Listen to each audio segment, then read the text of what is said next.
Recording in progress, meu amigo, meu blogueiro, meu chefe do blog, Magno Martins. Um repórter, viu? Um repórter de primeira linha. E foi de tudo em jornal, executivo, secretário de redação, colunista, o diabo. Mas agora está sofrendo o que a mãe dele jamais esperou sofrer no parto, com um blog que ele tem há 15 anos, atazanando os políticos de Pernambuco. E agora o Magno Martins é o personagem do nosso Dois Dedos de Prosa. E está aqui comigo para conversarmos sobre as suas aventuras no ramo da internet e no... Segundo o Zé Paulo Cavalcante, não, Gutenberg não tem nada a ver com isso, hein? Vamos refazer tudo aí. Foram os chineses, foram os japoneses, né? Não é isso? No prefácio do seu livro Histórias de Repórter, né? O Zé Paulinho disse que o Gutenberg não inventou imprensa coisa nenhuma.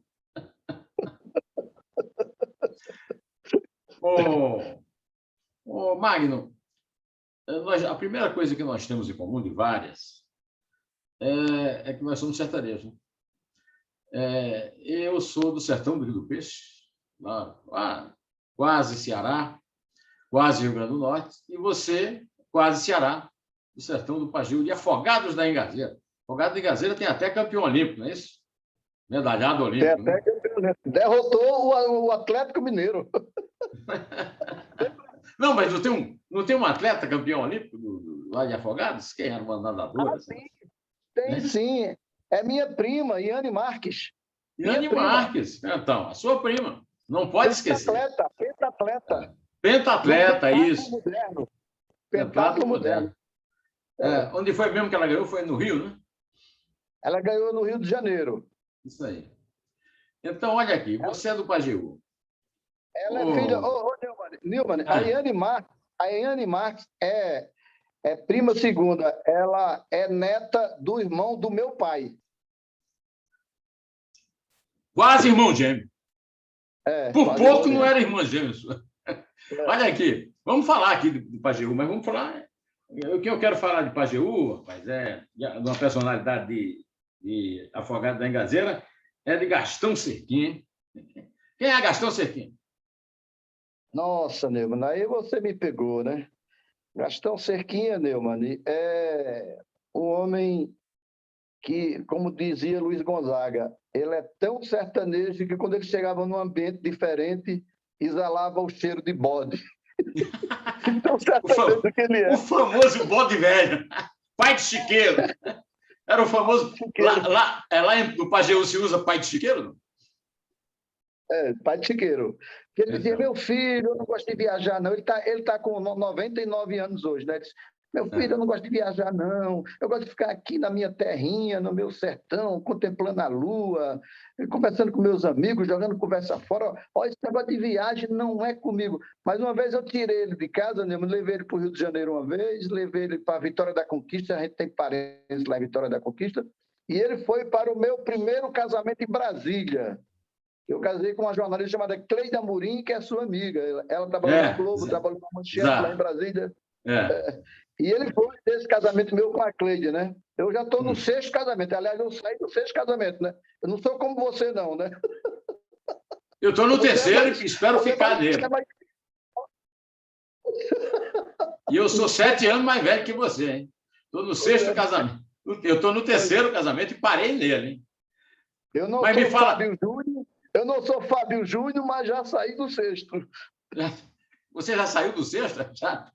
Já pulou fora do 6º? Rapaz, é um verdadeiro... Você que é o pentatleta, agora é o ex-atleta. Escuta, agora, a sua mãe, como é que... Você teve um convívio grande com sua mãe também ou foi só com seu pai? Meu pai, ele foi vereador 4 mandatos em Afogados da Engazeira e foi vice-prefeito. Ele não chegou a ser prefeito porque foi traído pelo grupo político dele. Zezé Rodrigues é um coronel, aquele tipo coronel de Afogados da Engazeira do sertão, que se vestia de branco, entendeu? Aquele chapéu de couro e tal, mandava em todo mundo, as lideranças todas viviam abaixo do sovaco dele, entendeu? E ninguém conseguia enfrentá-lo, né?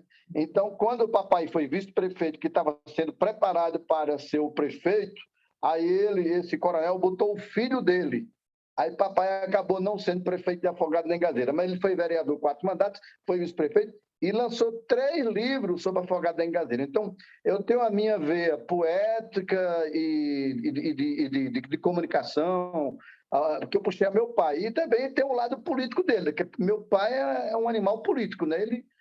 Agora não, porque ele está com 99 anos, mas até os 90 anos ele vivia política 24 horas por dia.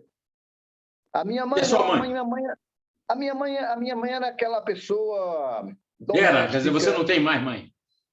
Não, morreu. Ela morreu há 7 anos atrás. Uhum. Ela é uma pessoa dedicadíssima aos filhos.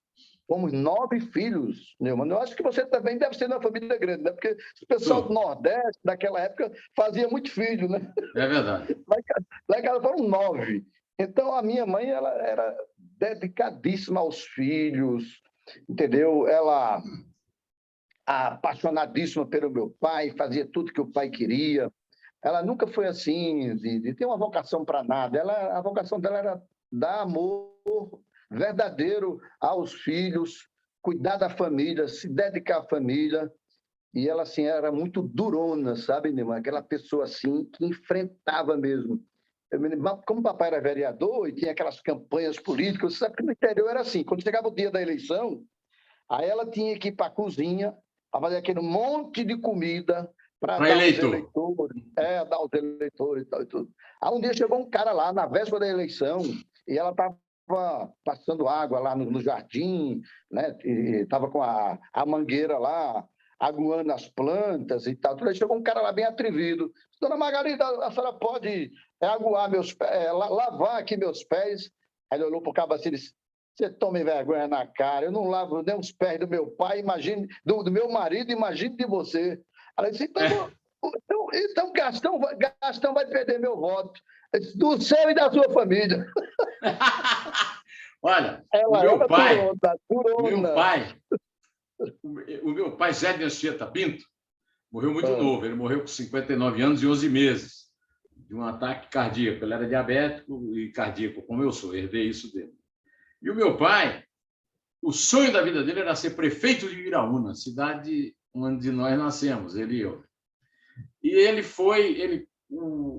ele gastou tudo que ele tinha numa campanha para prefeito, em que ele era o vice, num acordo que ele fez com o João Gripino, que foi governador da Paraíba, com um cara que foi motorista dele, um compadre dele chamado Antônio Aquino. Fizeram um acordo. O Antônio Aquino governava 2 anos e ele governaria 2. Você cumpriu o acordo? É claro que o cara não cumpriu. Só o meu pai para fazer um acordo desse. Né? Então, o João Agripino, como meu pai não conseguiu ser o prefeito, ficou 4 anos vice-prefeito, mas nunca foi vereador. O João Agripino, para compensar, arrumou um emprego público para ele. Meu pai era agente fiscal. E foi um brilhante agente fiscal. Meu pai tinha um curso primário e se aposentou como o coletor da maior cidade com coletoria, que não tinha recebedoria de renda da Paraíba, que era Santa Rita, que é Santa Rita, na Grande João Pessoa. Mas a minha veia literária eu herdei da minha mãe. Minha mãe é viva e tem 91 anos e dizia poemas de cor nas noites do sertão, mas minha mãe também, como a sua.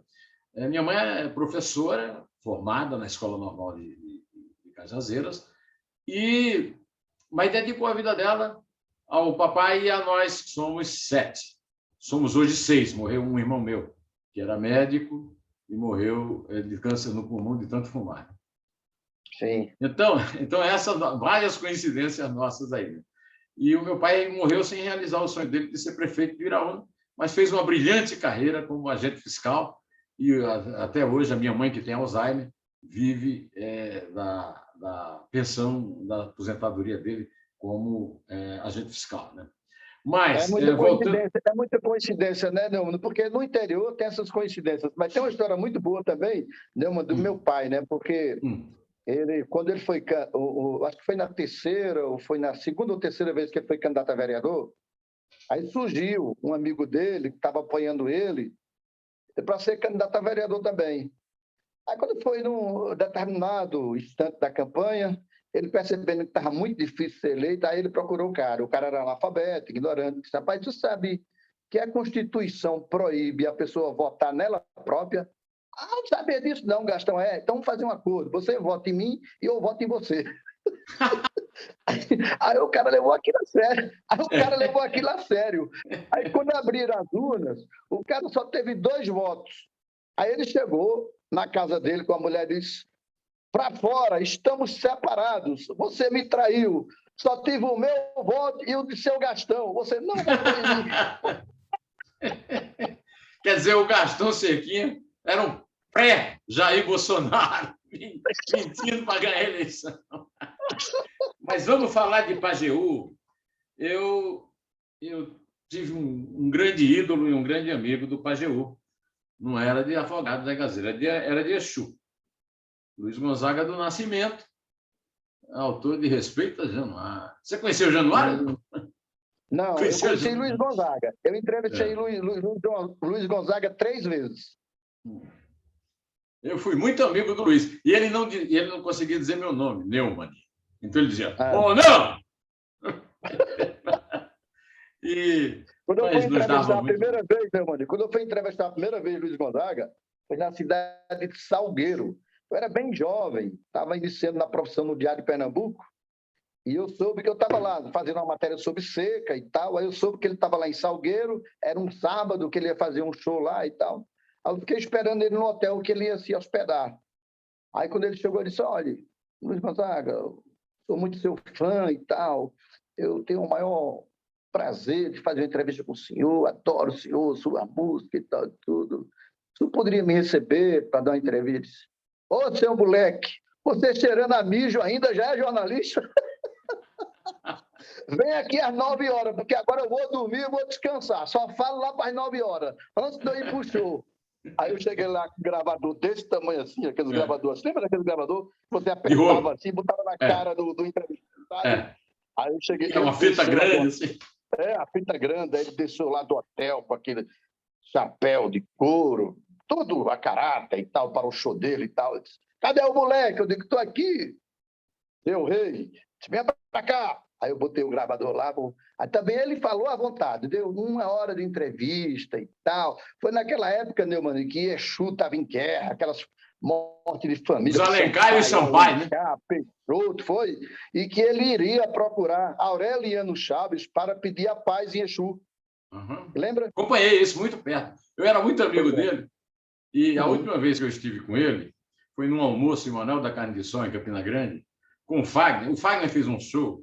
Eu sou de Iraúna e o Fagner é de Oroz. Então, nós somos praticamente vizinhos ali, né? E sou muito amigo do Fagner e tal, e fomos... E ele levou o Luiz como show e na mesa estávamos o Toninho Alves, o Fernando Filizola e o Manassés, o Fagner e o Gonzaga, né? Aí o Fagner estava lá conversando com o Gonzaga e eu conversando com o Filizola, dizendo que me lembrava do Filizola quando ele era guitarrista de um conjunto de rock. Não sei se você acha que não é do seu tempo, não. O crooner desse conjunto era o Reginaldo Rossi. Era um conjunto de rock, né? Então eu estou conversando assim, de repente aparece a voz do seu Luiz, né? Zé Nil, você vive escrevendo aí que a melhor gravação de Asa Branca é do Quinteto Violado. A melhor gravação de Asa Branca é minha, porque eu sou o autor da música, eu é que sei. E você não, você é roqueiro, rapaz. Você conhecia o conjunto de Fernando Filizola, você e Fernando Filizola são roqueiros. Aí eu disse ao seu Luiz, o povo de Campinas está dizendo que o senhor estava sentado, tocando sanfona sentado, porque estava bêbado. Aí ele diz assim, então, se o povo está dizendo isso, eu estava mesmo, porque o povo sempre está com a razão. Então, depois ele morreu. Mas o que é que significou para você essa tradição do Pajeú refletida no nosso rei da diáspora, Luiz Gonzaga do Nascimento? Foi uma coisa que foi sempre presente para você, o Pajeú? Neumann, antes de eu te responder isso, deixa eu te dizer uma coisa importante. Hoje eu estou falando com você aqui de Caruaru, e hoje quem está completando 93 anos é um grande compositor do Luiz Gonzaga, que não foi tão conhecido e não é tão conhecido como foi o José Dantas, né? O Zé Dantas, né? Zé Dantas e Humberto Teixeira. Zé Dantas e Humberto Teixeira, que eram os célebres, né? Você conhece, o Nildo Almeida. Conheço muito o Nildo Almeida. Autor de Feira de Caruaru. O Nildo Almeida. Conheço demais. Hoje ele Dê-lhe um abraço. Olha, um abraço para você, Nildo. 93 anos. Olha aí, quero vir para os 180, hein, Nildo? Ele é maravilhoso. Ele tem canções fantásticas de Roberto Carlos. Você, de Luiz Gonzaga, você lembra daquela fase que Luiz Gonzaga estava querendo abandonar, queria desistir? Aí ele fez aquela música fantástica. Os meus cabelos já começam a pratear. É do Onildo Almeida. Mas a minha voz... Eu acompanhei muito de perto o Luiz nessa época. Eu conheci o Luiz nessa época, quando teve o negócio do rock, o Luiz foi jogado para o canto, né? Eu era muito amigo. Foi aí que eu conheci o Luiz, porque eu era muito amigo de uma pessoa. O meu chefe, o cara que me fez jornalismo, João Batista Lima, tinha uma irmã que tinha morado no Lins, em Vasconcelos, e era vizinha do Luiz, e o Luiz a tratava como filha. E ela tinha um grande estúdio de gravação de propaganda, e contratou o Luiz para ser um menino propaganda, um garoto propaganda das sandálias havaianas.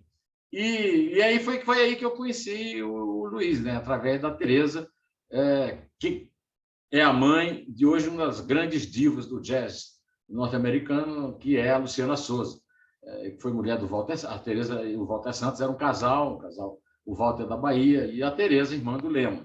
Foi aí que eu conheci o Luiz. Então, eu acompanhei o Luiz na fase. Então, quem sustentava o Luiz era exatamente essa propaganda, todo ano, a propaganda do Nordeste, das Havaianas. E depois, um grande momento de emoção na vida do Luiz foi a reconciliação dele com o Gonzaguinha, também eu acompanhei de perto, lá no estúdio da Teresa. Foi aí que eu nunca fui ao Pajeú, mas é como se eu tivesse ido. E aí é aquela história, né, cara? Como é que é? Riacho do Navio. Correndo para Pajeú. Correndo para Pajeú. O rio Pajeú vai se beijar no São Francisco. E o rio São Francisco vai bater no meio do mar. Mas tem mais, hein? Você já viu falar? Você sabe que o Riacho do Navio, de vez em quando eu passo nele, sabia? Porque não sabia. Conta aí para mim. Em direção à floresta. Ele fica em direção à floresta. Quando você vai chegando em floresta, uns 10 quilômetros de floresta, você passa sobre o Riacho do Navio. É uma emoção fantástica, sabe? Você já ouviu falar? Pois é. Já ouviu falar em Senhor Bom Jesus dos Aflitos? É uma cidade... É o padroeiro lá de Afogado da Engazeira, Senhor Bom Jesus dos Remédios. O Senhor Bom Jesus dos Aflitos nasceu em 1760, a primeira presa política do Brasil. Sim. A senhora Bárbara do Araripe. Agora veja, a mulher nasceu no Pajeú e é conhecida como Bárbara do Araripe, personagem histórico, né? Revolucionária do Equador e hoje presente no sangue de grande parte da política brasileira. É a mãe original, quer dizer, o Pajeú é também a origem da maior, mais antiga e mais bem-sucedida oligarquia política do Brasil, os Alencar do Araripe. A essa oligarquia pertenceu uma pessoa que você conheceu, várias pessoas que você conheceu muito, como Miguel Arraes, Eduardo Campos, Ana Arraes, João Campos, né? Porque a Bárbara do Araripe é a origem da família Alencar, a qual pertenceu Zé de Alencar, o escritor, a qual pertence, né, até um descendente dela, o Paulo Coelho, também escritor. Então, você tem essa história. A mulher é do Pajeú, mas ficou conhecida como do Araripe, porque ela foi presa no Araripe como membro da Confederação do Equador e foi levada em correntes. Naquele tempo não tinha o Gilmar Mendes para soltar. Ela foi levada em correntes até Fortaleza e depois até o Recife, junto com Frei Caneca, na Confederação do Equador. Ela era republicana e foi a primeira presa política do Brasil. É a tua conterrânea lá. E a cidade onde ela nasceu é essa. Ela se casou com um comerciante português, Alencar, e aí ficou sendo a grande máter da oligarquia Alencar de Araripe. Então, Pajeú perdeu para a Chapada do Araripe a sua grande personagem histórica. Mas aí vem o Luiz Gonzaga Veio o Luiz Gonzaga e recuperou tudo. Né? Por isso que o Miguel Arraes ele tinha uma ligação muito forte com o Pajeú, né?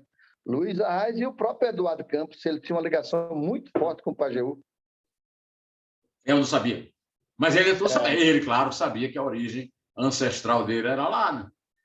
Lá no Pajeú, que era, inclusive, uma ligação com o Pernambuco. Ele não, na verdade, os Alencar são conhecidos mais pelo que aconteceu no Ceará, mas hoje, eu acho que hoje, eu não sei se você concorda comigo, mas também, se quiser discordar, discorde à vontade, eu acho que hoje a senhora Ana Arraes é um dos grandes baluartes da democracia no Brasil, como presidente do Tribunal de Contas da União, filha do Arraes, mãe do Eduardo Campos. O Brasil não tem procurador-geral da República, o Brasil não tem presidente da Câmara, o Brasil tem a presidente do Tribunal de Contas e vários ministros do Tribunal de Contas que garante a democracia no Brasil, evitando arreganhos neofascistas. Mas você não precisa dizer se concorda, se discorda, você conhece a Ana Arraes. E ela sucedeu, Neumann, ela sucedeu outro pernambucano, Zé Múcio. Sucessora de outro pernambucano, José Múcio Monteiro, né? Exatamente. E ela foi uma pessoa assim muito afirmativa, entrou na política como candidata a deputada federal, foi a mais votada de Pernambuco como candidata a deputada federal, exercia uma influência muito grande sobre Eduardo Campos. Aliás, nesse 13 de agosto, Neumann, nós estamos completando aí 7 anos da morte de Eduardo Campos, né? Que ele morreu justamente no mesmo dia de Arraes também, né? Ambos morreram no dia 13 de agosto. E eu tenho um livro chamado História de Repórter, que eu até te mandei, e tem umas histórias engraçadas que eu tenho com Miguel Arraes, né? E uma delas que eu assim, lembro muito bem é que o jornal me mandou cobrir uma reunião de governadores em Belo Horizonte. Eu morava em Brasília e tal, eu fui cobrir essa reunião lá em Belo Horizonte e tal. E cheguei lá e falei, governador, eu soube que o senhor está indo para Brasília e está aí de jatinho, tem uma agenda muito lá, o senhor poderia me dar uma carona até Brasília? Não, se você se comportar direito, eu lhe levo, não sei o quê e tal. Aí eu entendi que aquilo era um sim, né? Porque a Arraes falava por parábolas, né? Então eu entendi que aquilo ali era um sim. Aí, quando acabou a reunião, o ajudante de ordem dele estava me procurando e tal. Fomos para o hangar, ele, o ajudante de ordem. Quando o avião começou a taxiar, aí ele mandou botar uma talagada lá de uísque, né? Acendeu aquele charuto dele, aí começou a falar mal de Jarbas, porque ele estava naquela fase de distanciamento de Jarbas Vasconcelos, né? Que foram os 2 ícones do MDB em Pernambuco, né? E no Brasil também, né? E aí ele começou a falar. Quando ele começou a contar as histórias, antes do avião decolar, eu estava entendendo alguma coisa. Aí, quando o avião levantou, esse avião pequeno... O uísque entrou em ação e você não entendeu mais nada. O uísque entrou em ação e eu sem entender nada, ele ria, eu ria também, e aquela conversa que eu viajava sem entender patavina nenhuma. Quando descemos lá em Brasília, ele chamou e disse, seu Magno, na minha casa, seu Magno, diga, doutor, olha, essa conversa nossa aqui foi toda em off, viu? Foi toda em off. Eu digo, doutor Arraes, não se preocupe. Eu não entendi nada. A gente entende. A gente só escreve o que a gente entende. Aí ele olhou para mim e disse, você é muito sabido. Olha, era uma grande figura. Convivi muito com ele, viu, Delmano? Essa Covid aí nos privou de uma pessoa maravilhosa, Carlos Garcia. E aí eu fui com... Carlos Garcia era o correspondente do Estadão no Recife. E eu fui com o Carlos Garcia entrevistar o Arraes numa casa velha, que era a sede da campanha dele para o governo do Estado. E o assessor dele era o ex-marido da Miriam Leitão, o Marcelo Leitão, não é isso? Ricardo Leitão. Ricardo Leitão. Ricardo Leitão. Ricardo Leitão. E aí, um ar-condicionado velho, barulhento. Eu não entendia nada do que o Arraes falava. Nada, absolutamente nada. Quando terminou, e eu pedia para o Ricardo, desliga essa bosta desse ar-condicionado, e ele nada, um calor danado. Era uma casa ali perto da sede do João Câmara, ali, que foi casa do meu amigo Bob. Roberto Viana. Bob Viana. Pois é. Na Morreu velha agora o Rua Joaquim das Francisco. Pernambucanas. Rua das Pernambucanas, exatamente. Aí, era nos aflitos, perto do campo do Náutico. Aí, Isso. quando saímos, eu falei, Carlos, você lembra do que o Arraes falou? Eu disse, eu não. Rapaz, como é que eu vou escrever esse problema se quem veio entrevistar foi você? Aí eu peguei o avião, vim pensando, cheguei no jornal, fui ao arquivo, peguei todas as pastas do Arraes, montei uma entrevista de perguntas e respostas que ele já tinha dado. Aí, na segunda-feira, ele me ligou. Ô, jornalista, eu estou impressionado, eu não me lembro de ter falado nada daquilo, mas não tenha nada do que eu não teria falado. Aí eu contei a ele, disse, doutor Arraes, eu não entendi nada do que o senhor falou, e agora eu descobri que o senhor faz isso de propósito, que é para ninguém entender mesmo. Né? Mas, olha, só para você ficar sabendo outra coincidência, é o seguinte, você nasceu em 1958. Foi. 1958 é um ano que eu nasci para a morte, porque em 1958 houve a maior seca da história recente do Nordeste. E eu vi nordestinos sertanejos morrendo de fome na rua. Meu pai montou um armazém para atender os chamados flagelados, tinha as obras contra a seca. 1958 é um ano que eu tinha 7 anos e que eu não esquecerei jamais, porque foi o ano que eu tive. Eu já tinha tido contato com a morte do meu avô paterno, depois com a morte do meu avô materno, mas a morte pública na rua foi a primeira vez. Em 1958, você nasceu, então, num ano seco. Né? Foi. Aí você foi depois lá na frente, nós vamos descobrir que isso aí é uma coisa que é importante também na tua vida. Né? Mas eu percebo... eu tenho uma amiga muito querida, a Nélia da Pion, que me cobra muito para escrever mais sobre o sertão. E eu percebo que você que você é muito mais fiel. Eu digo sempre assim, olha, eu sou ainda aquele menino do sertão lá de Iraúna, mas você é muito mais fiel do que eu. Você visita muito mais o sertão nos seus textos do que eu. Essas memórias do sertão são muito importantes na tua vida, né, Mário? São muito presentes, Neumann. Até porque elas me estimularam também, Neumann, a eu me especializar na nossa área em Nordeste, a pauta Nordeste. Eu sou uma pessoa hoje que, embora tenha assim, já uma presença nacional, mas a minha pauta é Nordeste. Eu tenho 3 livros sobre o Nordeste. Eu abri uma agência em Brasília, inicialmente online, que era a Agência Nordeste, que a gente fez parceria com a Agência Estado e tudo. E isso foi embrião para a Rede Nordeste de Rádio, que eu tenho, uma rede que a gente tem 44 emissoras aqui no Nordeste. E eu tenho um livro que eu fiz, uma caminhada de 10 mil quilômetros pelo Nordeste, chamado Nordeste que Deu Certo. Eu visitei os 9 estados e peguei aquelas experiências econômicas que deram certo no Nordeste. Lá na tua Paraíba, aqui na tua Paraíba, em Campina Grande, eu entrei ali dentro daquela universidade e descobri, Neumann, que o sistema de áudio da Casa Rosada é tecnologia paraibana. Aí fui Campinense. Pois é, aí fui descobrindo essas coisas. Eu fui lá para o Vale do São Francisco. Neumann, você sabia que o Vale do São Francisco hoje, Petrolina Juazeiro, é o centro de maior produção de frutas do país? Sim, senhor. Exporta direto para o mundo. Exporta de lá direto para o mundo. Direto para o mundo. A Europa, Estados Unidos, Japão e tudo. China. Manga de qualidade, uva de qualidade. Até estive lá a semana passada. Nós temos uma cidade como Mossoró, no Rio Grande do Norte, que é o maior produtor nacional de melão. Eu acho engraçado tudo isso, né, mano? Que eu fiz um trabalho de longa pesquisa sobre o Nordeste. Inclusive naquela Esse teu livro é de que ano? É de que ano esse teu livro? 1993. O Nordeste que deu certo.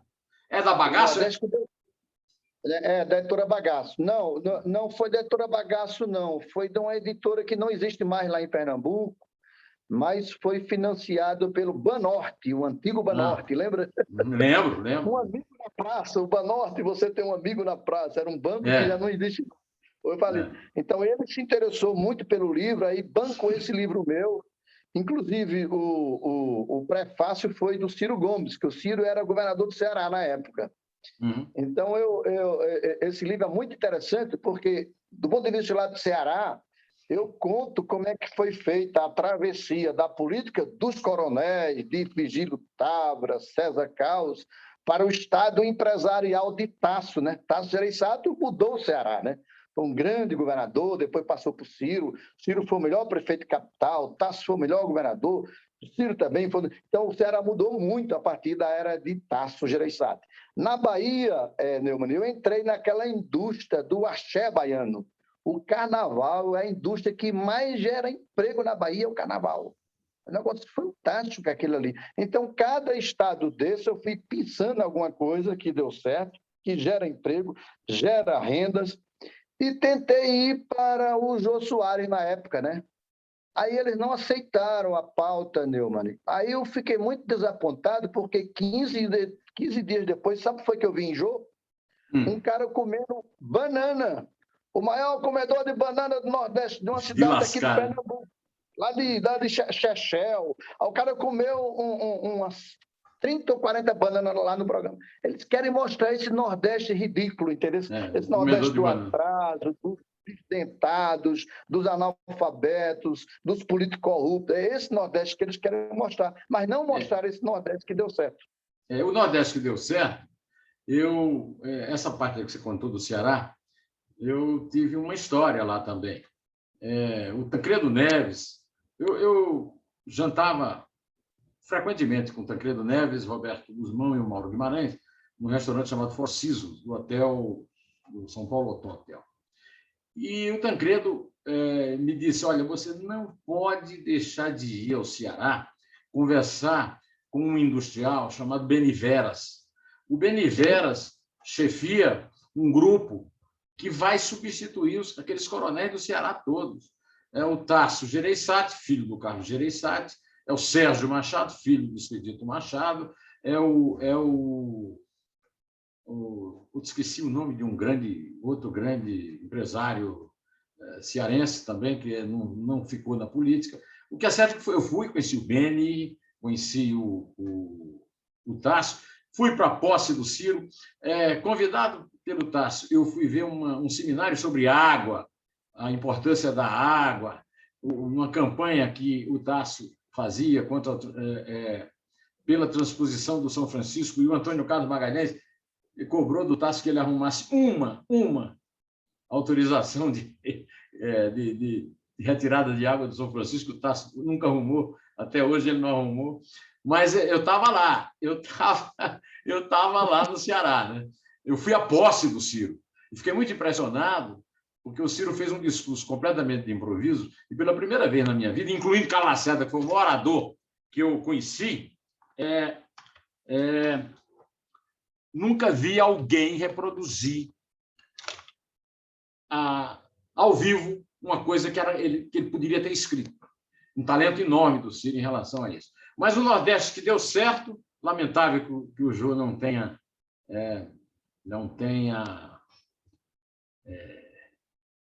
aceitado entrevistar você, mas isso aí me leva a uma coisa que é o seguinte, uma coisa que eu acho que nós dois temos muito a conversar sobre o Recife. Eu tenho uma história muito boa, né? Uma história de muito amor pelo Recife, né?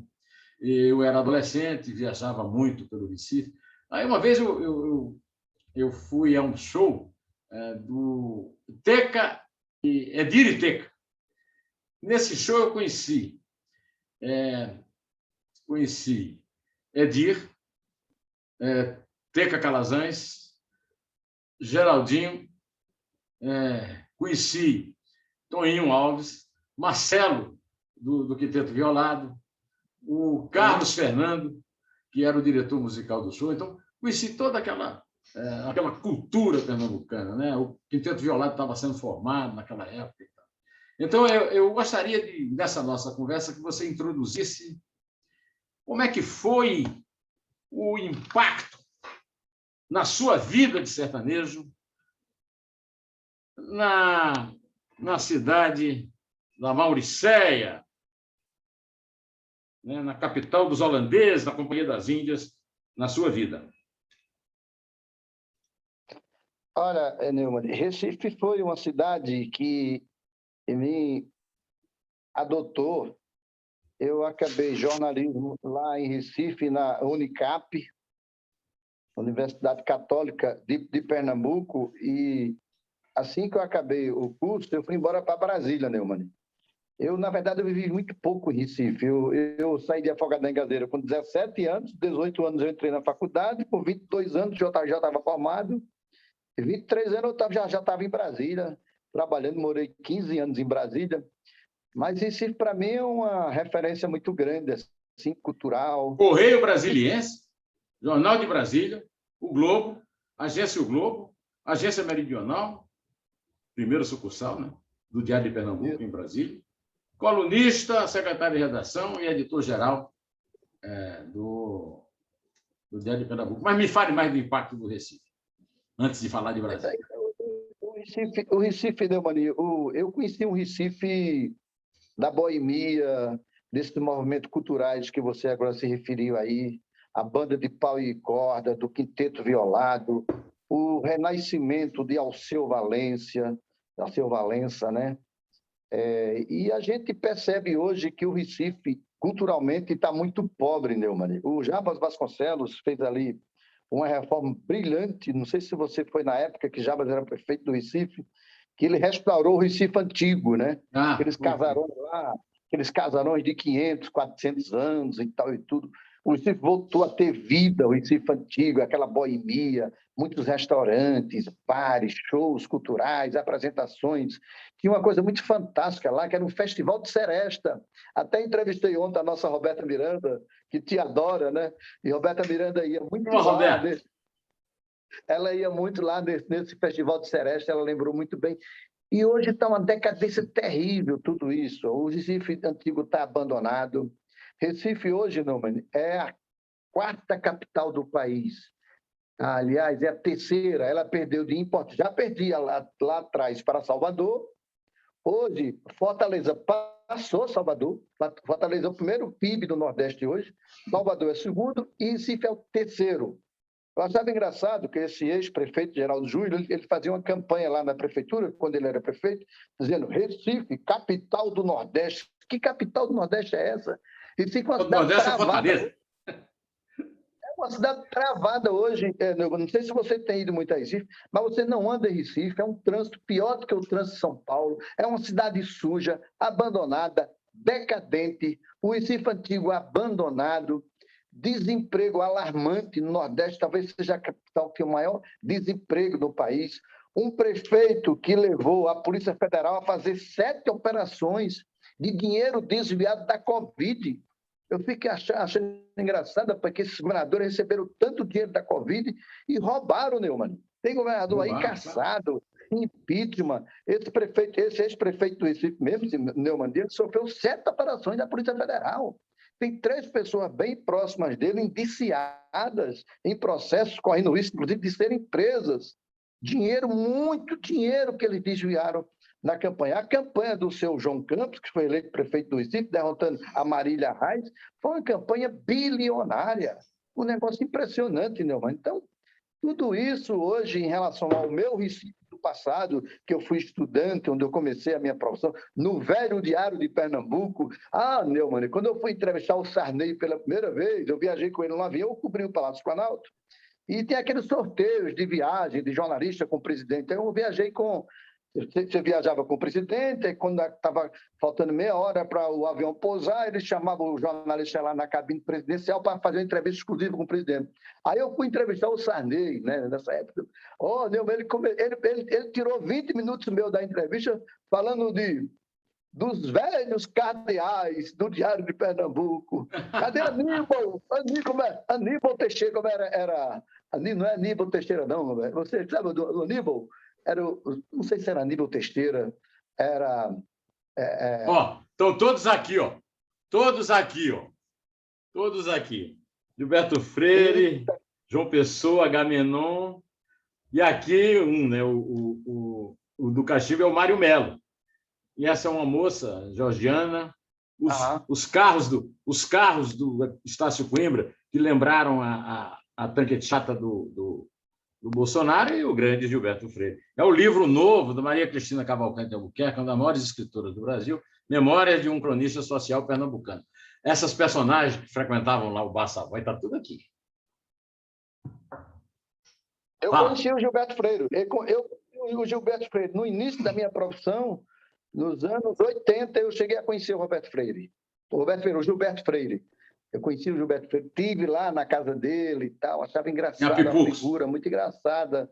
Não sei se você teve a oportunidade de entrevistá-lo já. Eu tive algumas vezes com ele, mas ele preferia as repórteres bonitinhas no canal. Sim, mas agora você pode me falar de Brasília. Você pode me falar. Tem uma história de uma menina muito bonita que trabalhou comigo no Jornal da Tarde e que contava como ele a perseguiu pelas estantes da biblioteca dele lá de Apipuco. Em Apipuco, eu frequentei muito a casa do Thales Ramalho, que era muito amigo de um primo meu que também não está mais entre nós, Sávio Vieira. Sim, fala. Sávio Vieira, grande Sávio. Meu primo. Seu primo, né? E, bom, então me fale, olha, eu sou um grande adversário de Brasília, eu sou fiel leitor de James Holston, A Cidade Modernista, que esculhamba Brasília de cabo a rabo, mas eu sou amigo e já convivi com grandes admiradores de Brasília, como o meu amigo Rui Lopes, que foi meu diretor na Folha de São Paulo, depois de ter dirigido a sucursal de Brasília, como o Rui Fabiano, que é meu querido amigo da família lá do químico que inventou a água Rabeiro, lá na Paraíba, que a Isabel usa hoje permanentemente aqui em casa. Mas qual é a sua versão sobre o seu convívio lá naquele ninho de cobras?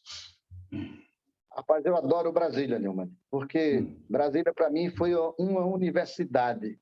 Eu acho que todo jornalista político ele tem que fazer um estágio em Brasília. Porque Brasília é o seguinte, você fica ali em Brasília, no Congresso Nacional... Eu fiz. Já paguei a minha pena. É ali entre o Salão Verde e o Salão Azul do Senado e Câmara ali, a notícia bate em você, Neumann. É um negócio interessante, rola muita fofoca também, mas rola muitos bastidores interessantes. E você que é colunista, que tem um blog, você realmente sai ali ao final do dia repleto de notícias. Eu acho Brasília uma cidade, para nós da área política, extremamente interessante. E do ponto de vista da cidade mesmo, eu adoro Brasília. Cidade planejada, você mora aqui na quadra, ao lado da quadra residencial, tem o comércio, tem o seu banco, tem a sua padaria, tem a sua farmácia. É uma cidade que tem muito verde.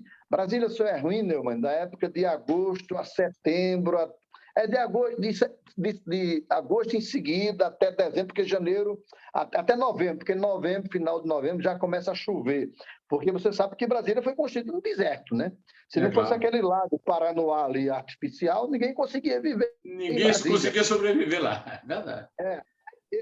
Eu usava aquele truque. Eu morei em Brasília, né? Quer dizer, passava de terça a quinta lá. Eu era editor de política do Estadão e cobria Constituinte. Depois eu fui assessor de Zé Eduardo Andrade Vieira e ficava de terça a quinta também em Brasília e usava aquele truque brasiliense de você molhar a toalha e botar no pé da cama. Olha, mano, o meu primeiro sogro, que era o pai de Cleide Amorim, que foi da Globo, da Manchete e tal, que você deve conhecer, ela hoje mora nos Estados Unidos. Hoje ela mora em Washington. Então, ele dizia, seu Zé Amorim, que era lá do Piauí, ele dizia, Magno, aqui em Brasília só existe 2 tipos de pessoas, os pioneiros e os piotários.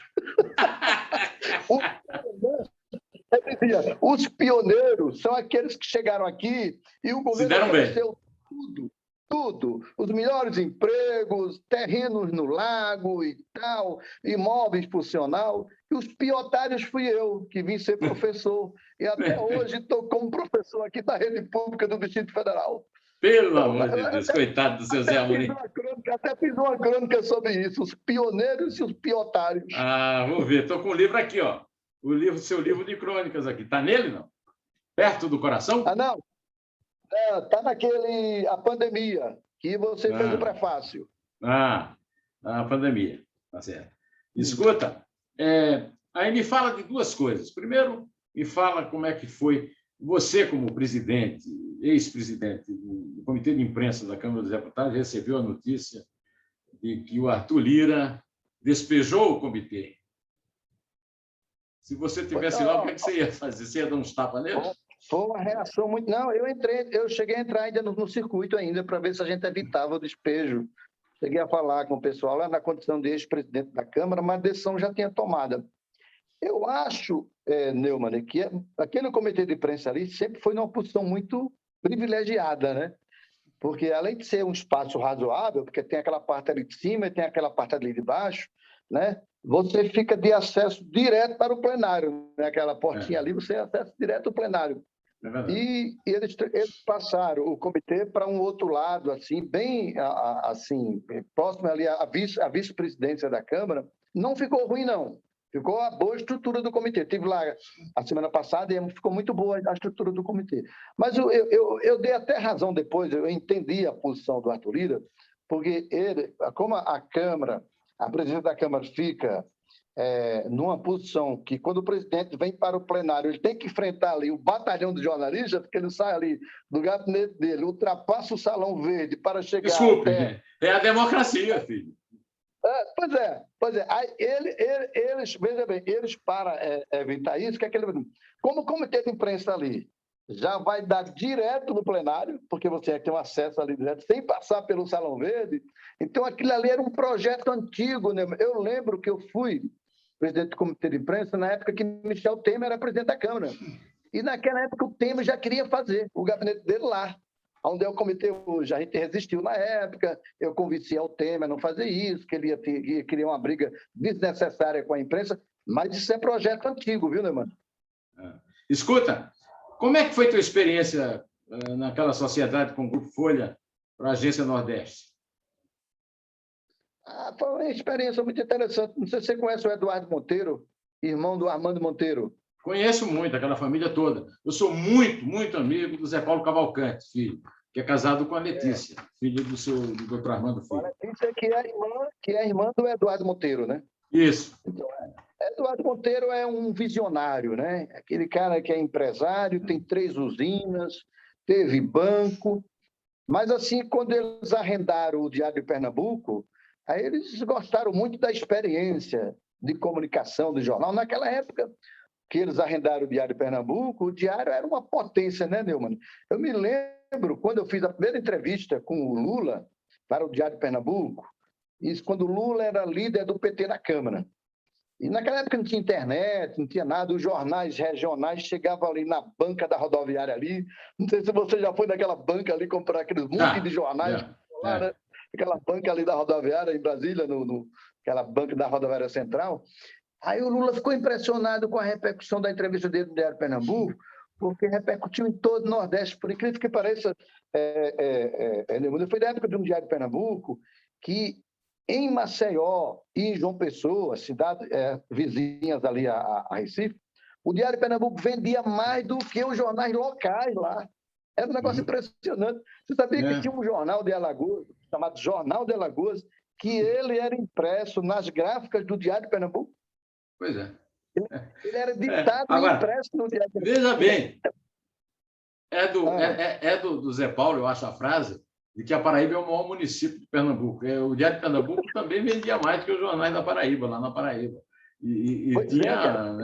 O Diário de Pernambuco tinha uma força impressionante. É um patrimônio brasileiro, né? São 200 anos de história.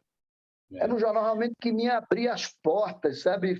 Então, eu tenho uma experiência muito interessante. Eu tenho assim, uma história muito forte com o Diário de Pernambuco. Tanto que em Brasília... E aí, a agência? A Agência Nordeste ela foi derivada da minha experiência no Diário de Pernambuco, porque eu abri a sucursal... Sim, mas essa agência ainda existe? Não. Nós criamos a Agência Nordeste, ela durou mais ou menos uns 8 anos, e quando eu deixei o Grupo Folha, de Eduardo Monteiro, ela durou mais de 2 anos, aí fechou. Mas ela foi importante para mim, porque a partir da experiência da Agência Nordeste, eu criei a Rede Nordeste de Rádio. Então, hoje... Que é onde você apresenta esse programa frente a frente. Isso. 40 emissoras, né? Você tem 40 emissoras? Temos 44 emissoras. No 44 Nordeste todo. emissoras. Temos em Pernambuco, Alagoas, Bahia e Paraíba. Estamos chegando agora em Sergipe. Nosso projeto é chegar em todo o Nordeste. Como a gente tem muitas emissoras vizinhas, estados do Nordeste, emissoras vizinhas ali ao Rio Grande do Norte, a gente atinge ali e chega a um público estimado, Neumann, em torno de 3 milhões de ouvintes. É um programa de... Não é fácil, não. O homem é fogo. Olha aqui, nós temos uma outra coincidência aí. Eu não comecei em jornal. Eu comecei em rádio. Tenho até hoje uma ligação extraordinária com a rádio. Eu comecei na Rádio Caturité de Campina Grande. Eu era presidente do Cineclube Glauber Rocha, em Campina Grande, e o Aldo Porto, que era um funcionário do Banco do Brasil, apresentava um programa chamado Sétima Arte, na Rádio Caturité, que era uma rádio da Diocese. E aí o Banco do Brasil transferiu e ele passou o programa para mim. Então, eu e a turma do Cineclube passamos a produzir esse programa, e só depois é que eu fui trabalhar no Diário da Borborema, lá dos Diários Associados, onde eu comecei em jornal, mas eu comecei mesmo em rádio.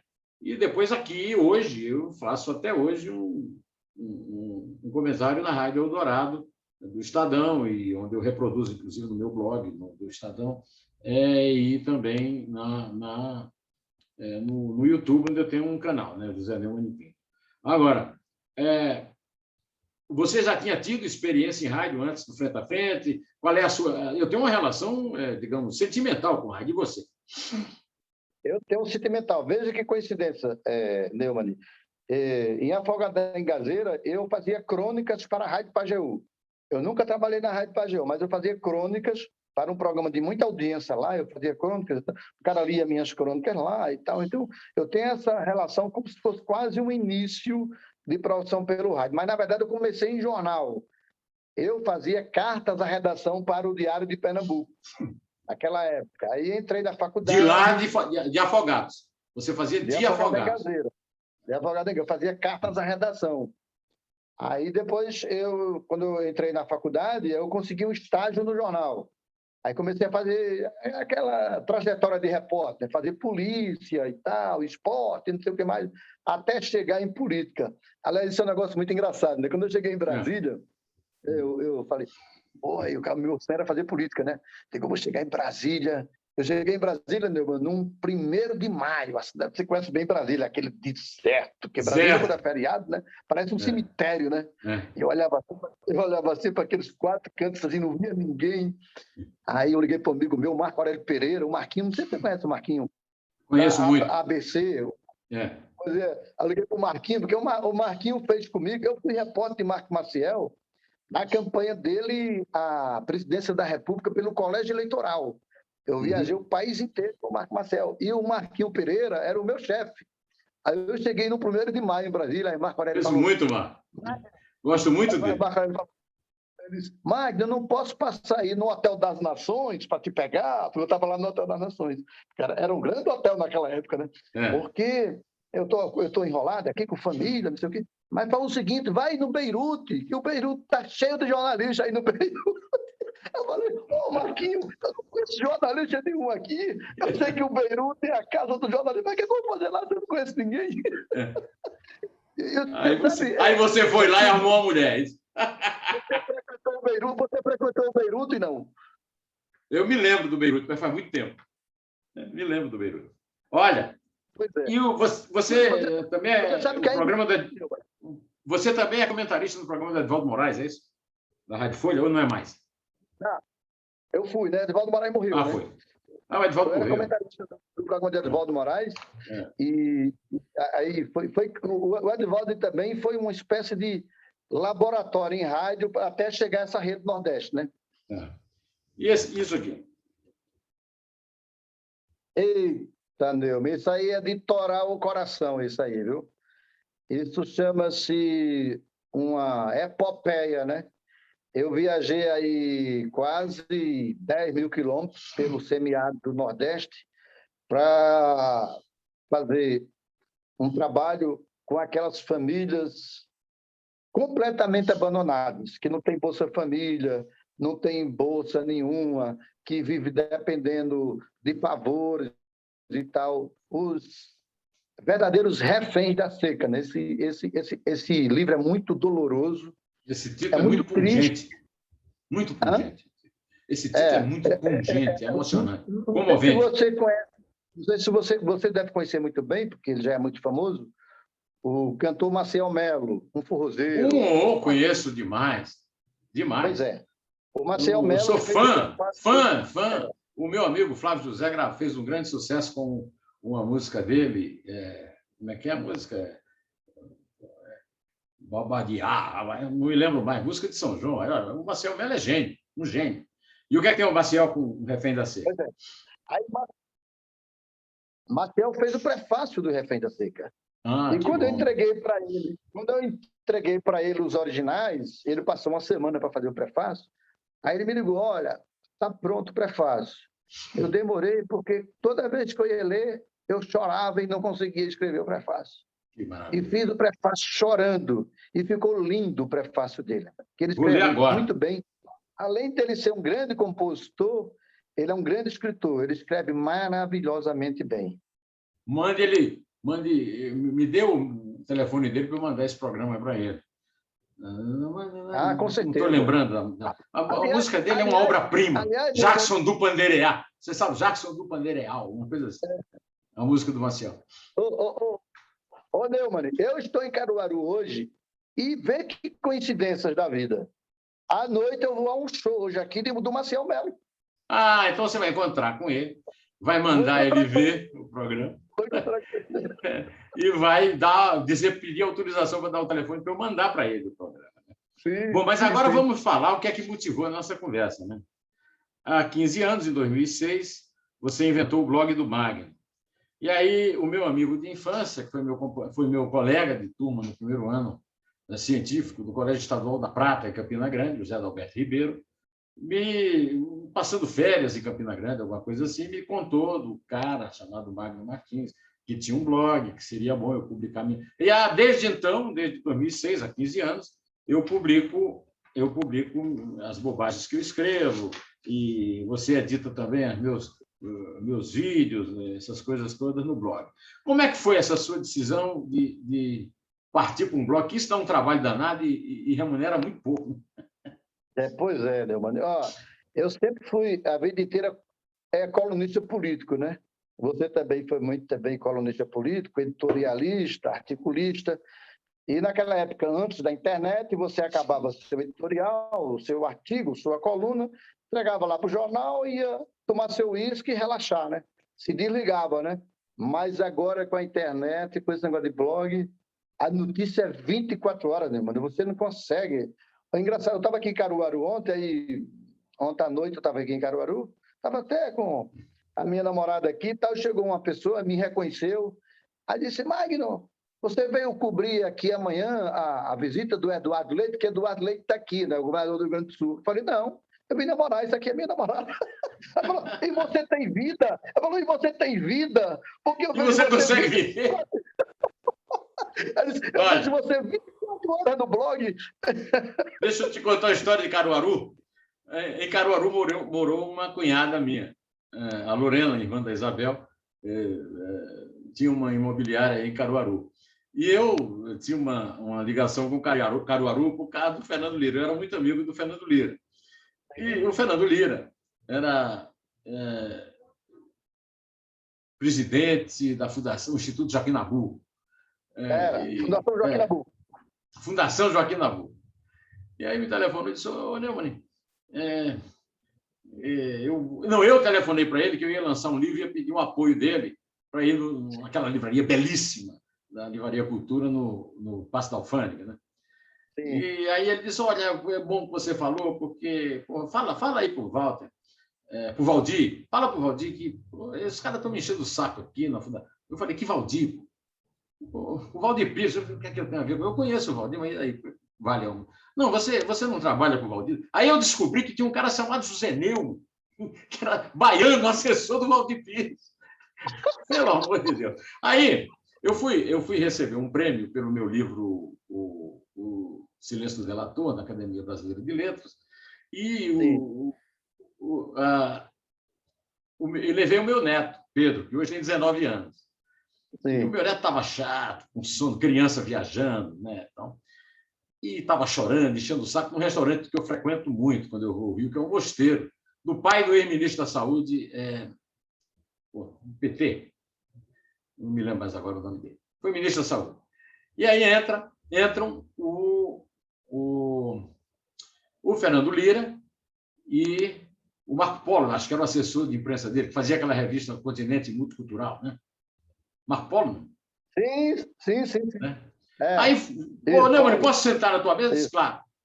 Aí o Fernando começou a contar piada de Caruaru. Rapaz, o meu neto perdia a respiração de tanto rir. Nunca ouviu falar em Caruaru, não sabia quem era Fernando Lira, não sabia quem era Raquel Lira, não sabia quem era ninguém. E ele ria. Eu fiquei morrendo de ciúme. Fernando Lira foi o cara mais engraçado que eu conheci na minha vida. E o Fernando Lira também tinha uma conexão comigo através do Zé Paulinho, né? Mas então, já que você está em Caruaru, fala lá com... Você falou aí na pandemia, eu quero tomar um tempo aqui do nosso ouvinte para ler uma frase que eu escrevi aqui sobre você.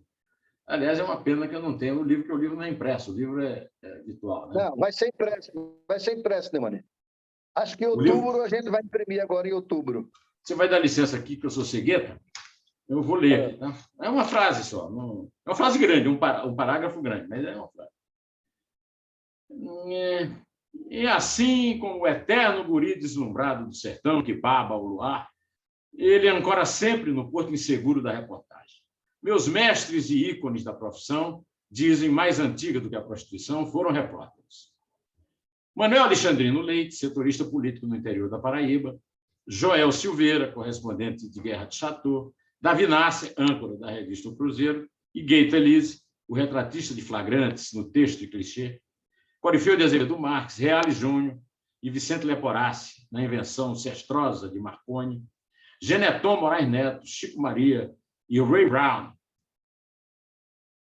na telinha da televisão. Magno Martins é um repórter furão que não desiste da notícia, mesmo quando ela parece impossível de ser alcançada. Meu convívio diário com ele no blog é uma lição permanente de garimpo de fatos e prosas. Mesmo para um veterano de 52 anos de reportagem, como autor destas linhas, a variedade impressionante da produção do repórter, que virou blogueiro, impressiona por quantidade, qualidade e precisão. Magno entrevista, comenta, interage e edita, mas, sobretudo, pauta, pesquisa e cata notícias numa peneira trabalhosa que parece extenuante e até impossível. Tudo isso é feito com exemplares independência, coragem e descortínio. É o prefácio do meu livro, A Pandemia. Quanta honra para um pobre plebeu. Você é uma referência para todos nós, né, mano? Me desculpa, mas eu fui criado lendo você, acompanhando você. Não sei se você lembra, mas eu conheci você pela primeira vez através de Roberto Viana e de Joaquim Francisco. Eu era essa secretária de imprensa de Joaquim em 91, quando fiz uma viagem a São Paulo, que a gente almoçou. Você, Roberto Viana e Joaquim Francisco. E Joaquim. E a partir dali eu comecei a admirar você, a acompanhar seu trabalho, seus artigos. Que, aliás, desculpe te interromper, mas, aliás, perdemos também o Joaquim aí essa semana. Perdemos o Joaquim Francisco, uma grande figura. A Covid, um dos caras mais engraçados. Eu me lembro... Não foi Covid, não. Ele tinha uma doença antiga. Ele teve um câncer no reto, que foi para o pâncreas e depois se espalhou. Foi uma vítima de câncer, mas era uma grande figura. Ele dizia: a vida é um sutiã, meta os peitos. uma coisa engraçada que ele me contou, que ele atormentava o Roberto Magalhães. Em campanha, os dois viajando pelo interior, e o Roberto Magalhães detestava uma buchada, né? Aí ele chega para a dona da casa e diz assim: quer agradar o governador? Olha, faz aí um sarapatel, não buchada, um sarapatel. A mulher fez um sarapatel, pegou o sarapatel, e o Joaquim contando, era irresistível, né? Governador, isso aqui é para o senhor. Minha senhora, pode levar para lá, viu? Quem me contou foi o próprio Joaquim. Joaquim foi um cara engraçadíssimo. E a outra história engraçada é do Zé Francisco, o pai dele, que fez um livro dos anais, né, da Assembleia, e o título do livro era Anal da Assembleia Legislativa. Você sabe da melhor história de Joaquim Francisco, né, mano? Foi aquele Sim. banho que ele tomou como governador na Praia da Boa Viagem, né? É. Você, E aí, conta. na época do cólera. O Do Nordeste cólera. cheio de cólera e tal. Aí se espalhou a falsa ideia de que tomar banho de mar pegava cólera, comer camarão, comer peixe pegava cólera. Aí nós fomos a Brasília para uma reunião dos governadores, eu fui com o Joaquim como secretário, e o presidente era Collor, né?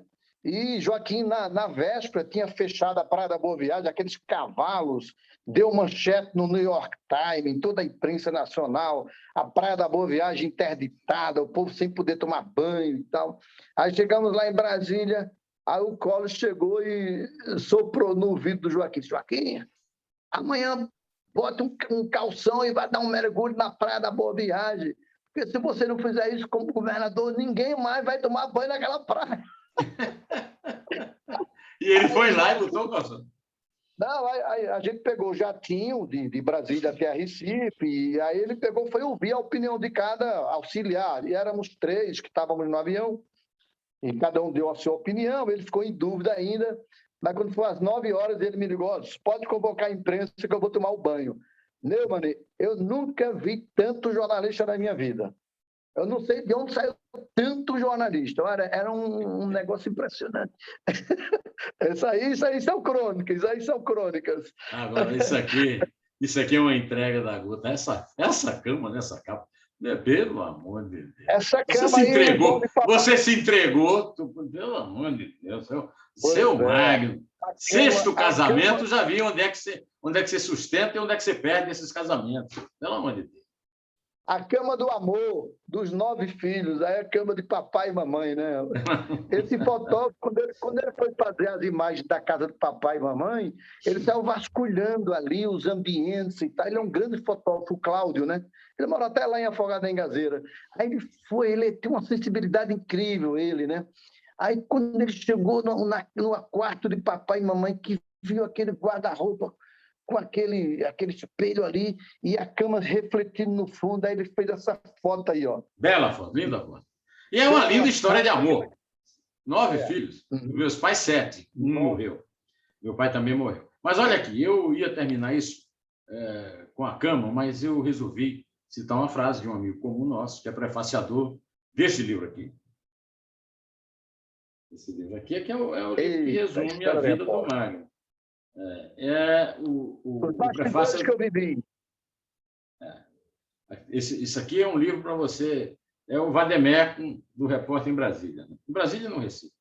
Mas o prefácio é do Zé Paulo Cavalcante Filho, e o Zé Paulo, ele tem essas manias. Zé Paulo Cavalcante. Resistiu a fazer o prefácio. Eu falei, não, Zé Paulinho, você tem que fazer, Zé Paulinho. Ele disse para mim que só você e eu o chamávamos de Zé Paulinho. Mas olha aqui, ele tem essa maneira. Não foi o Gutenberg, foi o japonês, foi o chinês.